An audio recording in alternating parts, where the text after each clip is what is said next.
unmodded Skyrim is the most beautiful experience you'll ever have. In fact, Bethesda knows this so well, they've decided to actively make sure that their updates over a decade later still constantly break most mods to help guide players towards the correct playstyle. Just look at this lovely, beautiful, unmodded masterpiece. Even just the launcher is so beautiful. Getting to see Todd's flavor packets, which are most definitely not mods. If anyone says they're mods in the comments, they will be banned. Todd has included many really pleasant things in the launcher, such as the body slider. See, one day Todd and his team were trying to figure out which body types would be the best for characters in the game. One team member said to Todd, "Let's make them incredibly fit and muscular." Todd immediately fired them and fed them to his pet cougar. Another member said, "Let's make them morbidly obese." Todd smiled and fed them to his pet cougar's pet lion. The third team member was Todd, and his infinite wisdom, he decided the player should have full control of every body in the game. So he gifted upon us the body slider. With this, you can be fat or fit, thick or flat. And for my elite gamers out there, I have a secret eldritch technique. See, the sliders only go between 0 and 100%. However, you can manually input values, so if you really wanted, you could create things more anatomically correct to the average Serbian. Or if you're a subhuman or want to roleplay, and Argonians didn't make you feel included enough, you could make them capture more of the essence of an Albanian or Croatian or something. Anyways, once that's done with and all of Todd's flavor packets are functioning, we can run the game. As long as none of Todd's flavor packets burst and break the game, which is a small price to pay for such flavor. See, the occasional crash or freeze is simply like the occasional heart attack or stroke induced by prolonged steak or fast food consumption. A small price to pay that, if anything, adds a little bit of excitement. Irregardless, now that we're in the game, we begin. And right from the get-go, you can see Skyrim's genius right from the get-go. See, you spawn in at 4 feet, the height below 6 feet, which is a clever choice by Todd to make you feel like a child struggling to survive in the world. Todd loves this motif, similar to how Beethoven may love a particular string of notes, as can be seen how he used a similar idea in Fallout 3, where you get birth and play as a little, pathetic, sad baby. I personally love this motif, however, my mother didn't when she witnessed me role-playing as a baby being born on the television screen. However, she just isn't smart enough to see Todd's vision. Anyways, prior to spawning, Todd wants to collect some race-based data. So what race are you? Slave? Slave owner? 6 feet? 5'11". Ew! Maybe you enjoyed the idea of hailing a god that was defecated by another god. Maybe you're a racist Reddit user. Or maybe you're a racist Reddit user, but French. Perhaps you're British and wanted to appease your ancestors' colonization fetish. Though, maybe you're just a simple handyman who was trying to hit a nail, but your hammer fell. Or maybe, just possibly, you have a taste for the finer things in life, like cocaine. As a cripplingly addicted drug addict myself, I had to choose Khajit, and I believe this is the correct choice for most people, even if they don't want to admit it. Anyways, now that we're in, we can really appreciate how big the world is, especially since the game starts us out the size of a chicken, so we really feel epic killing the basic enemy. Todd also was gracious enough to not have any of the NPCs mention your diminutive stature. It's almost as though the dialogue wasn't even written with the size mechanic in mind. That's absurd though, Todd planned everything in advance. See, in reality, Todd is 1.68 meters, which the kids would call a short king.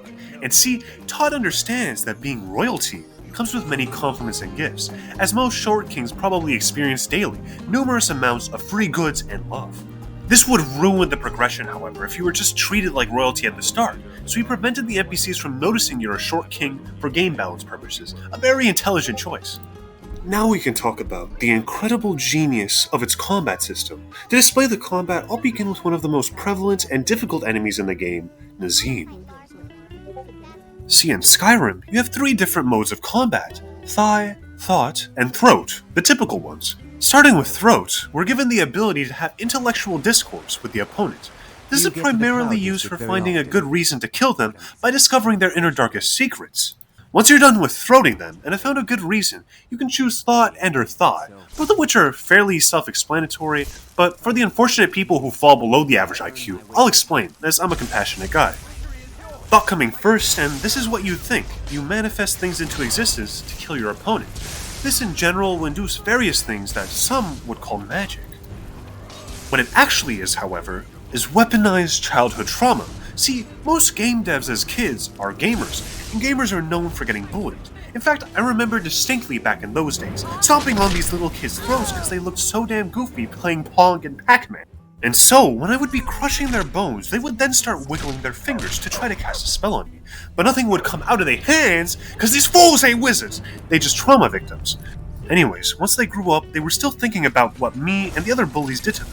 So they decided to make it so you can actually cast spells, so they can feel a little safer inside the game. Now that we're done with thought, we can finally get into the thigh, which is just... yeah, but we can't really do that yet since our thighs aren't particularly large. It'd be like if a cricket tried to crush an elephant. It doesn't really make much sense. That's where our next discussions will come into play, and we'll eventually explain this, maybe, if I remember. Now that we have extensively analyzed the combat, we can move on to the story and world being creative. Basically, Skyrim redefined the RPG genre, as prior developers were afraid of facilitating the various fetish communities. This can be seen immediately as they pander to the furry and scaly community with two of the given races, similar to the other Elder Scrolls games. Not only this, but you have all the ASMR lovers covered with the shouts, and to be honest, this is getting a bit sexual, and I ain't never had sex before, so I'm gonna ask ChatGPT to do this section since I'm too innocent, and ChatGPT has the knowledge of everyone who's ever had sex. This is what ChatGPT said. For those who enjoy a bit of bondage, the game offers plenty of chains, shackles, and dungeon cells. Who needs 50 shades when you have over 50 dungeons? Necrophiliacs aren't left out either. Thanks to the necromancy skill, you can bring your favorite corpse back to life, over and over again. Now that's a real undying love story. Voyeurs can enjoy the thrill of sneaking around and peeping into every NPC's house, reading their private diaries and stealing their sweet rolls. And yes, there's an entire guild dedicated to it. For the exhibitionists, there's no shame in running around in nothing but iron boots and a helmet, shouting your presence to the world with the thumb. Those with a foot fetish can find solace in the extensive range of footwear, from fur-lined boots to the bare feet of the Khajit. There's something for every taste. The role players also get their fair share too, with the ability to live out their wildest fantasies, be it a stealthy assassin, a noble knight, or a chaotic thief. Your inner drama queen can finally flourish. And let's not forget the masochists, who enjoy the challenge of legendary difficulty, where every wolf encounter is a test of endurance and pain tolerance.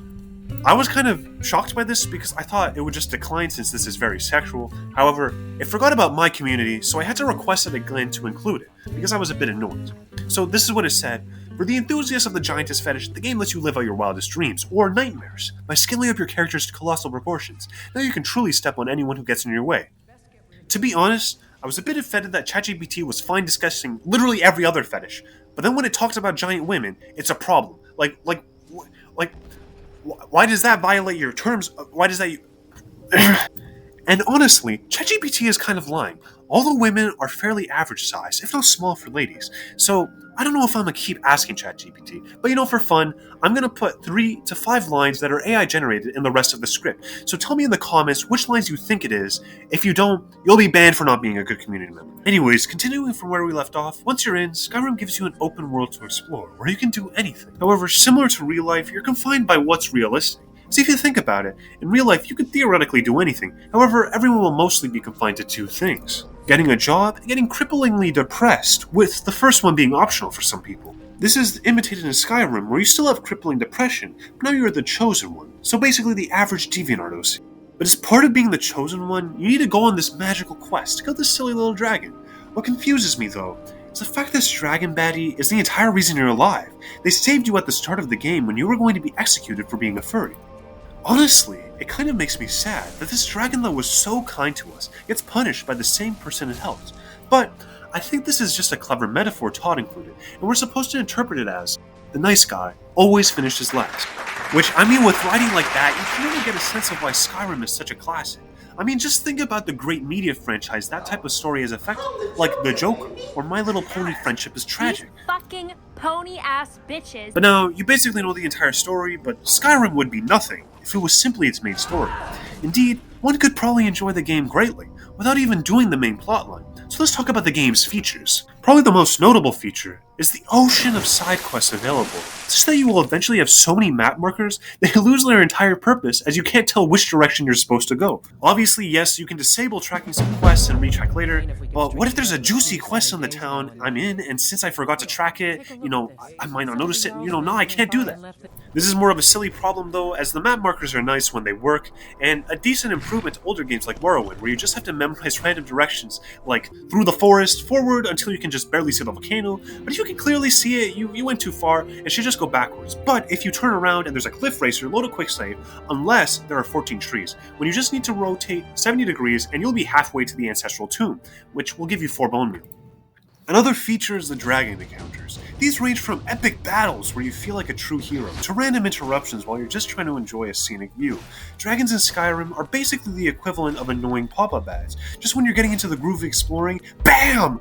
Dragon attack. It really makes you feel like you're pirating movies and getting barraged with hot scalies in your area ads, and you actually end up clicking one because you're a bit down bad right now. Then there are your companions. Oh, companions. Whether it's Lydia, who will gladly get in your way and always remind you that she's sworn to carry your burdens, or any of the other followers who have a knack for triggering traps and getting stuck in doorways. It's like having a loyal yet clumsy puppy following you everywhere. For the most part, followers' main use is fighting for you, and occasionally adding their personal inputs on what's going on. This is nice, as otherwise the only thing you'll be hearing are the voices in your head and the occasional wolf coming to get one shot. They also are cool because you can talk to them and learn about their lives, as well as make them carry your dragon bones and other random garbage.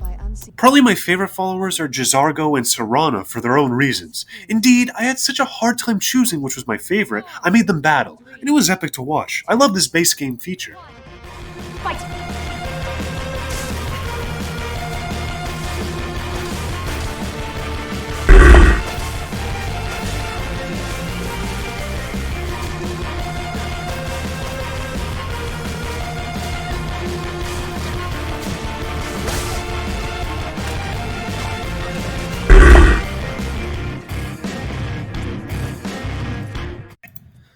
Serana won, and you may argue she cheated by summoning that thrall to help her, but I just think she wanted to win more. I still prefer J'zargo as much as I do appreciate what Serana brings to the table. He's just a goofy cat, and that's my favorite type of pussy. As you progress through the game, you also get a cool skill tree where you can get excited about all the potential, then decide you actually want to do an unarmed build since you're Khajit and Khajit do plus 550. So instead of getting a ton of skill options, you get like 2 skills and a Reddit post explaining how you can make your build viable enough so you have a chance against a geriatric. Another feature you might be interested since combat won't be going well after that is fishing, which is very in-depth, but I couldn't care less. Try something more chill, like home building. This is lovely as you can get a nice place to store all your random trash that you thought would be useful, like your college diploma. It is cool though, as you can bring kids and leave Lydia there while you adventure with the follower you actually like, and maybe even after a long day, you can engage with the most fun home activity, domestic abuse. But once Lydia is done breaking your bones, you can appreciate other fun features, like fast travel, making traveling around for quests much more doable. Or if you prefer doing it manually, Skyrim also offers the beautiful horse riding system, a first for any video game. Other than that, there's a bunch of random features like fishing, alchemy, enchanting, hugging, tag, and my personal favorite, Triple Triad. This is really Todd's magnum opus, and it's incredibly fun. See, Triple Triad is a game in which you put down cards with 4 numbers and compete to claim the most cards on the board. If an enemy-owned card is adjacent to a card you place down, and your card's number is higher in that direction, you now own that card. The goal is to claim as many cards as possible, which requires many skills, such as predicting what cards your opponent has, and time travel, so you can go back to a quick save before you lost all your gold playing Triple Triad against a dragon. Now that we talked about that, we can get into some of the flaws the game has. It has none, but if I had to say something that were a bit less amazing than the most amazing parts, here are some of them. First is the fashion. Some of the armor is just hideous, and whenever I try to wear a bikini, they're so damn tight they compress my character's natural assets. Like, WTF is up with that, am I right? I think what's happening is that some of my flavor packets are dyssynergist, leading to both breaking, reminiscent of how ketchup and chocolate are nice flavors separately, but combined, they're why I spent Valentine's alone. But now I gotta be real with my last complaints. I hope you made it here, because this is gonna be extra real, omega real, super real. The books in Skyrim, are ugly. I'm sorry, someone had to say it. I love reading the books and have done so in games like Morrowind and Oblivion, and any game that has book-like things like Cyberpunk. Skyrim's, however, although they have the same book content as other Elder Scrolls games, the visual of them is kind of hideous. It's like I was designing a book texture in Unity for a CS class project. We only have like 2 months to finish it, and I have like a day left. My first reaction, honestly, when seeing a Skyrim book was to launch Morrowind so I could just read the book in that game with a nicer texture. Overall, though, I think these issues are minor enough that I can happily give Skyrim a 5 out of Elder Scrolls. I hope you guys enjoyed the review, and it helps you decide whether Skyrim is the game for you, or if you should consider waiting 40 years for Elder Scrolls 6. Have a nice day!